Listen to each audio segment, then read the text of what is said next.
Sushma lifestyle blog থেকে সবাইকে স্বাগত জানিয়ে আবার একটা নতুন ভিডিও নিয়ে তোমাদের সামনে চলে এসেছি। তা এখন যাব কলা পাতা কাটতে আর কলা গাছ থেকে কলা পারবো। কলা পেরে আজকে তোমাদের দাদাভাই মাছ নিয়ে এসছে, মাছ দিয়ে আর কলাদের ঝোল হবে। আর এদিকে দেখো পুকুরে কতটা জল হয়ে গেছে, বৃষ্টি হয়েছে 2 দিন।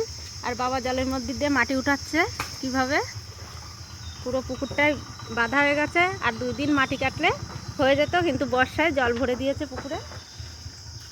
তো বন্ধুরা, তোমাদের দাদাভাই মাছ নিয়ে এসছে, দেখি কি মাছ নিয়ে এসছে দেখিয়ে দিই। এই দেখুন খয়রা মাছ, এটাকে তো খয়রা মাছ বলি, তোমরা কি মাছ বলো কমেন্টে জানাবে।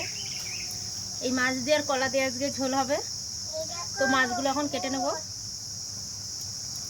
তো বন্ধুরা, কলার কাঁদি কেটে নিয়ে এসছে তোমাদের দাদাভাই, এখান থেকে ওটা কলা কেটে নেবো মাছ দিয়ে রান্না করার জন্য। তো বন্ধুরা, রান্না বান্না হয়ে গেছে, এখন খাওয়া দাওয়ার পালা। এখানে কলা দিয়ে আর মাছ দিয়ে ঝোল হয়েছে, আর এখানে খয়রা মাছ দিয়ে কাঁচা লঙ্কা দিয়ে ঝাল হয়েছে।